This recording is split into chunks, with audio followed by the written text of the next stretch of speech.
Hello, everybody. My name is Katalina Garcia, and this is my presentation on coronary artery disease.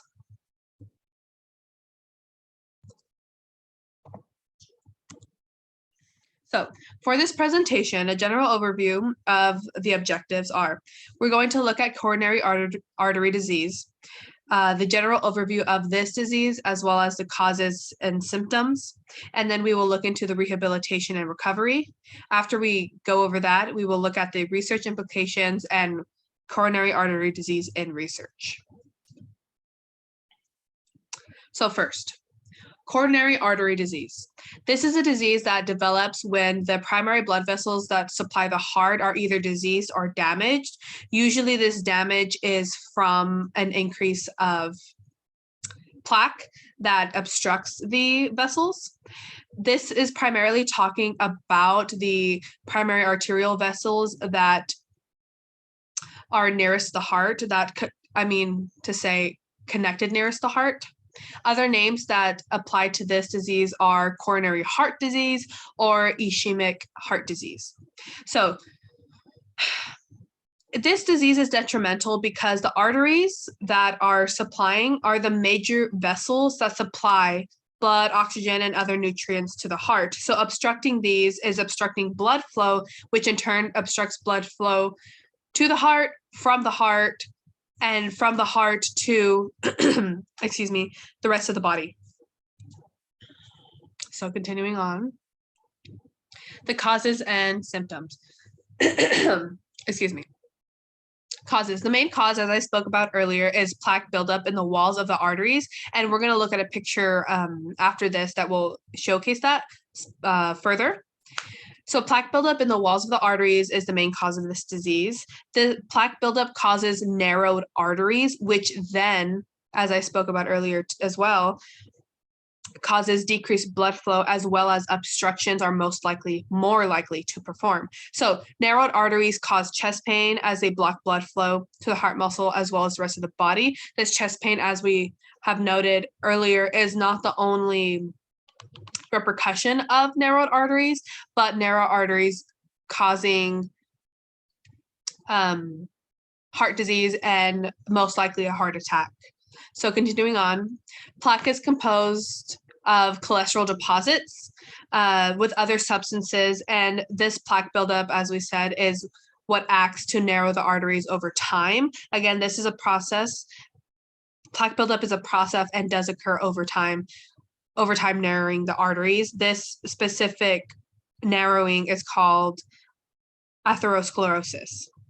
So symptoms to plaque buildup, because this is a process and not something that happens overnight, especially the more narrow the arteries get, the more likely blockages are. And so symptoms to this process are angina or chest pain, discomfort, again, stating how narrowed arteries cause chest pain because of the blood flow block.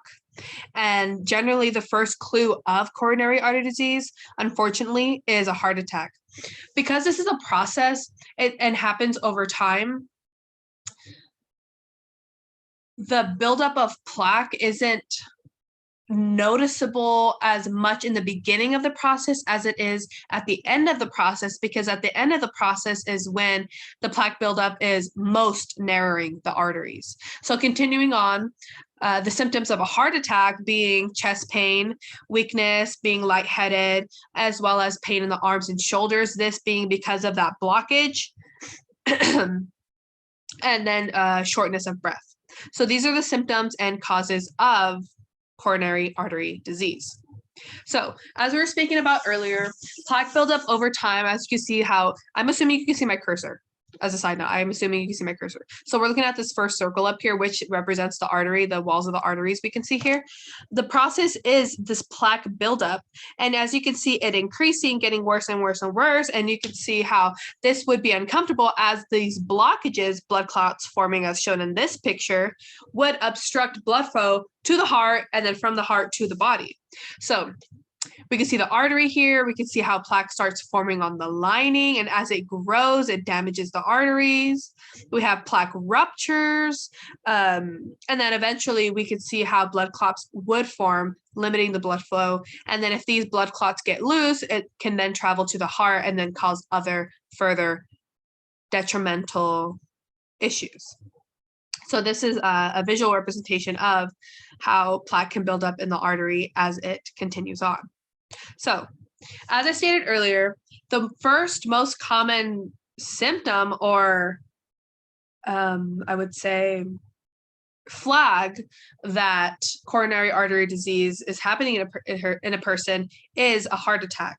Although this is unfortunate, the steps that follow are cardiac rehabilitation to prevent another cardiac event.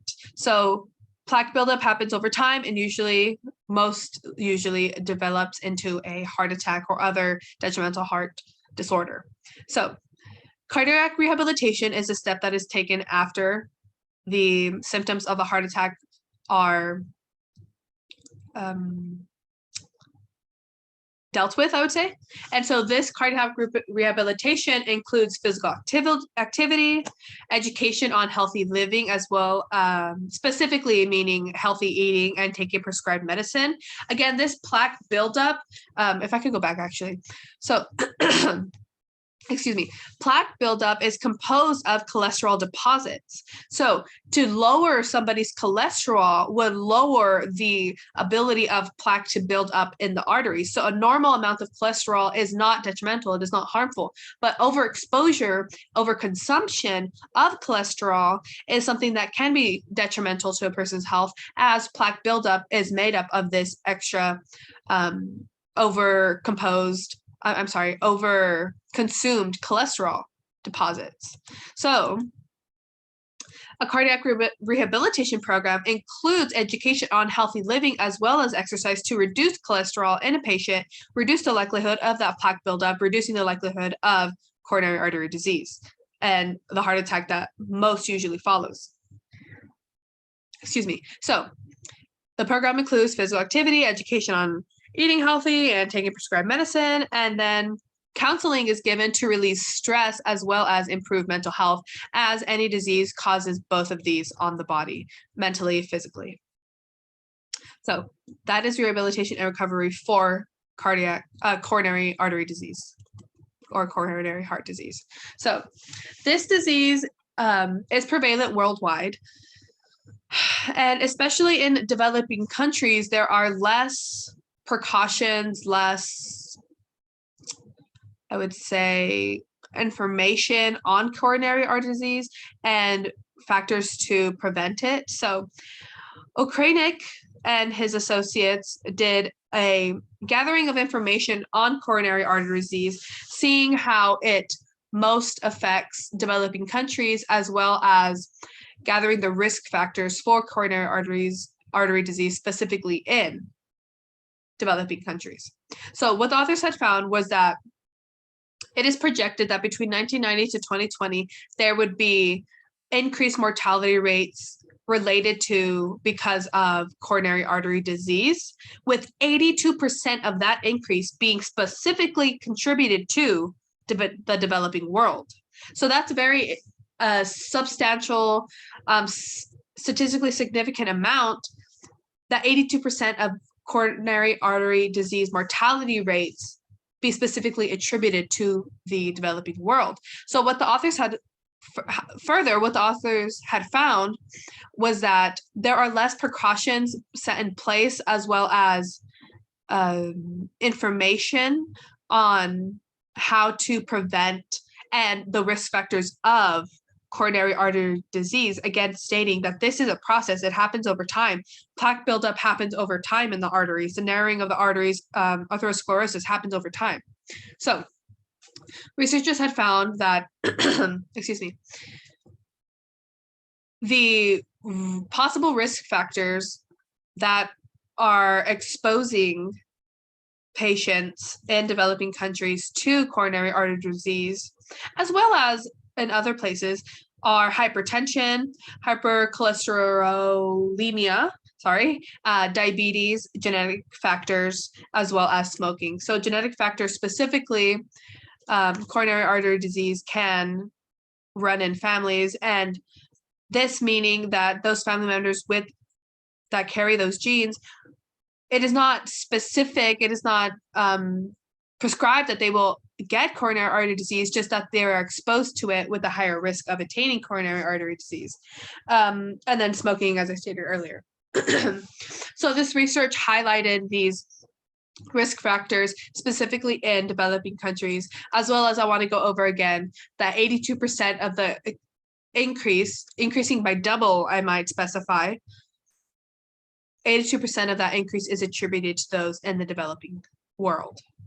So, as a review, coronary artery disease, it is a disease that occurs mostly due to the repeated and gradual plaque buildup in the arteries, narrowing the arteries, which limits blood flow from the heart to the heart. Again, this blood flow being from the important arteries that are bringing fresh oxygenated and blood and nutrients to the heart. It is blocking that blood flow, as well as blocking blood flow to the body, to the limbs, to the brain. This is attributed to that plaque buildup, plaque consisting of cholesterol. The causes, as I stated earlier, the symptoms, most notably, unfortunately, being a heart attack, which is detrimental. And the rehabilitation after a patient is aware of their coronary artery disease, being rehabilitation programs that enlist information, education on healthy living, healthy eating, again, trying to lower cholesterol, overconsumption of cholesterol, and ultimately how to reduce the possibility of a heart attack and a patient suffering those adverse effects because of coronary artery disease. So again, stating in research, from 1990 to 2020, coronary artery disease mortality rates were seen to have doubled, with 82% of that doubling being in the developing world because of limited information on and an increase in the possible risk factors such as diabetes, such as overconsumption of cholesterol in patients. So that is, here are my references. That is coronary artery disease. Again, my name is Katalina Garcia, and this was my presentation. Thank you so much for listening.